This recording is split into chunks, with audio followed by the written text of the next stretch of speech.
Income from other sources. Income tax department আয় বা ইনকামকে 5 ভাগে ভাগ করেছে। 1 salary, 2 business profession, 3 house property, 4 capital gain এবং 5 ইনকাম ফ্রম আদার সোর্সেস। এই income from other source income কি, বা এর মধ্যে কি কি ইনকাম আমাদের আসে? আমি বাদল, বিডি লার্নিংয়ে আপনাদের স্বাগত। আসুন, income from other sources any money that does not come from work, business or profession, বা আমাদের বাকি 4টে যে হেড আছে সেই ইনকাম ছাড়া যে ইনকামটা আসছে সেটাকে ইনকাম ফ্রম আদার সোর্সে ধরা হয়। ক্লিয়ার? এইবারে আসুন, ইনকাম ফ্রম আদার সোর্সেসে কী কী আমাদের ইনকাম আসে বা কোথা থেকে আয় করলে সেই ইনকামগুলো ইনকাম ফ্রম আদার সোর্সে দেখানো হয়। প্রথমে আসুন, ইন্টারেস্ট ইনকাম।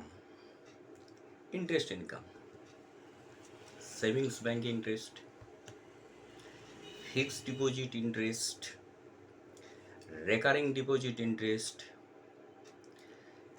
যেখানে আপনারা কোনো কিছু জমা রেখেছেন, সেটা পোস্ট অফিস, ব্যাংক বা ইত্যাদি আরও অন্য জায়গায়, সেইখান থেকে যে ইন্টারেস্টটা আর্ন করছেন সেটা ইনকাম ফ্রম আদার সোর্সে আসছে। এবারে আসুন, ডিভিডেন্ড। ডিভিডেন্ড আমরা নর্মালি কোথা থেকে পাই? শেয়ার এবং মিউচুয়াল ফান্ড থেকে। অতএব ডিভিডেন্ড।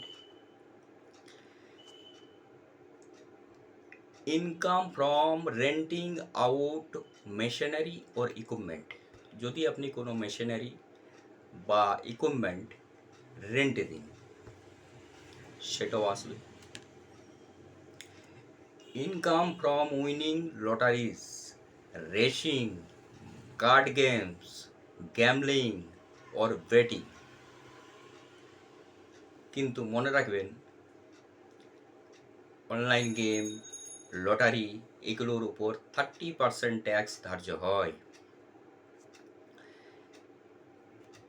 এবারে আসুন, pension, family pension. A pension received by the family members of a dead employee is considered income from other sources. অর্থাৎ যিনি পেনশন পেতেন পরিবারের মধ্যে, তিনি যদি মারা যান, ওনার ডিপেন্ডেন্ট লিগ্যাল হেয়ার যে পেনশনটা পাবেন সেটাই family pension. Interest received from the income tax department is considered income from other sources. এটা কি? অনেক সময় দেখবেন আপনারা আইটিআর ফাইল করেন, তাতে রিফান্ড থাকে। আপনাকে যখন ডিপার্টমেন্ট রিফান্ডটা রিটার্ন করে, আপনার ব্যাঙ্ক অ্যাকাউন্টে ক্রেডিট করে, তখন দেখবেন তার থেকে আপনি কিছুটা বেশি পান। ওই যে ইন্টারেস্ট, ডিপার্টমেন্টও আপনাকে আপনার টাকার উপর ইন্টারেস্ট দেয়, সেই ইন্টারেস্টটাও ইনকাম ফ্রম আদার সোর্সেসের মধ্যে আসবে। Commission or brokerage. Commission or brokerage income includes any commission or brokerage fees paid for delivering services or facilitating transaction.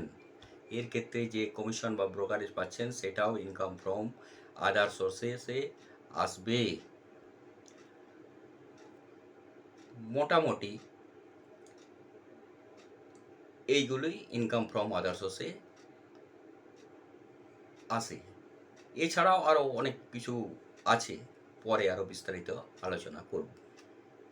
আশা করি আপনারা মোটামুটিভাবে ইনকাম ফ্রম আদার সোর্সে কী আসছে সেটা জানতে পারলেন। নমস্কার, সুস্থ থাকুন, ভালো থাকুন, চ্যানেলটা সাবস্ক্রাইব করুন এবং দেখতে থাকুন বিডি লার্নিং।